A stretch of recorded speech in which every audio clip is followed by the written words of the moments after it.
барабыз. Элдер келип аткан жерге биз барабыз, бизге болот эми. Азамат, мен айтып атам, ал жерде аз өзү адамдар өтө жакын неме болот керек, расстояние. Бирөөдөр барып турап, уруксат келиңиздер. Эгер уруксат берсе, кирип каласыздар. Алаңыздар кире берди. Бирөөдөр барып.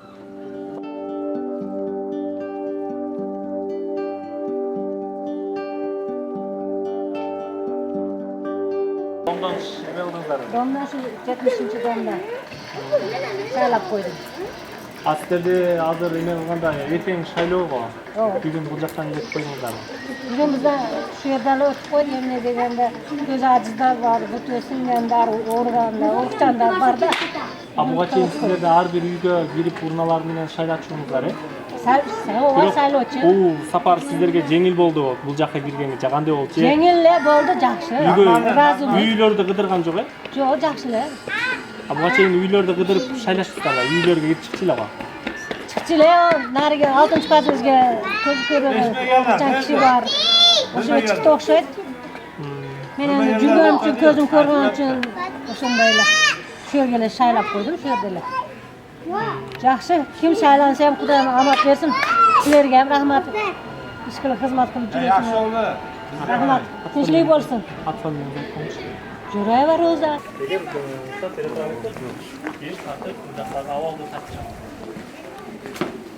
Демек, ошол жерден пока шайлоочуларга карап кеткенде калгандар киргизбейди. Партиянын адамдары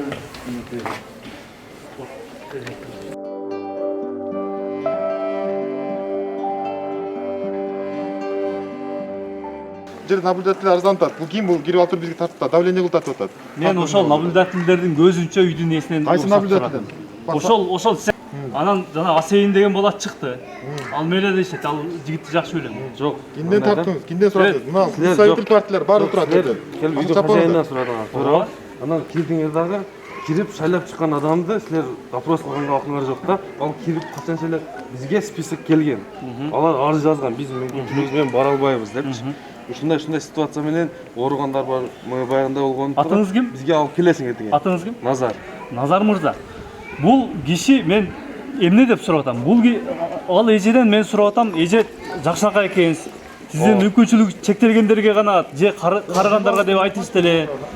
Сиздин эмнеңиз мындай ооруйт дегендей мындай сурап бердим, туурабы? Сиз жанында турдуңуз. Ал эже айтты, мен давлениям көтөрүлөт, эртең көпчүлүктө чыдабайм, арыз жазып келдим деди. Анан башка мен не дедим? Эч нерсе дебедимби? Жок. Мындайда шайлоочунун кандай максатта келип, канча шайлап атат, кандай мүмкүнчүлүгү бар? Сиз не кандай ооруңуз бар десеңиз укуңар жок, ал кемситкенге болбойт атасыз. Жок, мен кемситкеним жок. Сураганга укугум бар. Жок, силер кемситип атасыздар. Ал жерде бирок сиздин кайрыңыз ооруйт. Сиз неге үчүн келип атасыз деп анын кемчилдигин, ал оорусун силерге баса белгилеп көрсөтүп атасыңар. Андай болбойт. Мен оорусун сиз тартасызбы? Siz buların üstünden az bize gelip arızdan boyunca jurnalist политолог партиясы да представительмин. Ne deyishim kerak? Siz kirdingiz, biz hech kim менен чыр-чатагыбыз жок, интрига чыгарыштагы укугубуз дагы жок, бизге керек эмес. Бирок сиз кирдиңиз, айттыңыз, менден сурабадыңыз. Мен ошо жакта отурам. Үйдөгесин сурадыңыз, мына дедим. Үйдөгесинен рухсат алдыңызбы билбейм. Кирдиңиз, анан токтоңуз сиз. Журналист мени угуп туруң биринчи, анан суроо бересиз. Чыгып келип атса сиз сурап атасыз да, сиз кандай сизге ариза жаздыңызбы, сиз дениңиз сок экен, бул жакта майыптар бар экен деп атасыз да, ал туура эмес суроо. Туурабы? Сотенде ал адамдын кемситкенчилигин баса белгилеп атасыз. Караң, бул жакта выездной дегени майыптарга, башка нерселерге эмес. Шайлоо күнү бара албаган адамдар арыз жазат өздөрү. Мисалы үчүн давление болушу мүмкүн, балдарын таштап бара албашы мүмкүн ошо күнүчү, эртеге. Ошолор арыз жазып биз 10 күн мурда бул жакка УШКге тапшырганбыз. Ал төрайым бизге печать басып берген, мына жакка выездной барат деп.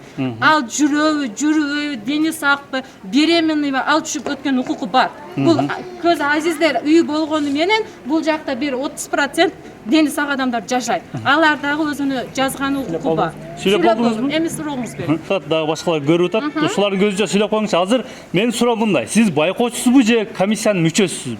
Мен представительмин. Ишенимдүү өкүлү бул жерден адамдарды сиз арыз жазың деп ар биринин арызын неме кылганга сиздин укугуңуз жок. Бул биринчиден. Мен суроом берип алайын. Буга чейин түшкө чейин шейиттөөдө ушундай эле көрүнүш болду. Ар бир адамдын үйүнө барып шайлоодон өткөрүштү. Ал жакта дагы партиянын өкүлдөрү жүрөт. Мен сизге суроо берейин, байкоочу катары. Азыр канчалык деңгээлде мыйзамдуу? Сиз окуудан өттүм деп атасыз.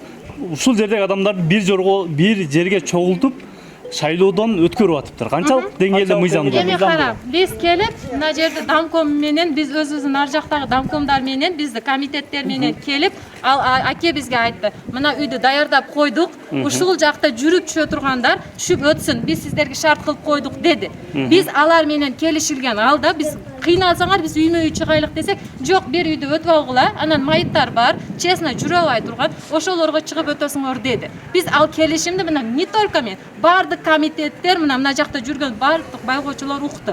Ошон үчүн биз алар менен келишим, мына адамдар кыйналбай атат. Биз дистанцияны сактап атабыз, мына көрүп атасыз өзүңүз. Бардыгында маска бар, антисептик колдоп атабыз. Буларды өзүнүн согласиеси менен биз өткөрүп атабыз. Же сырттагы ситуациябызды көргөн жок. Бул мыйзамдуу? Жок, мен сизди туура түшүнүп турам. Буга чейин дагы айтышты, шундай болду деп.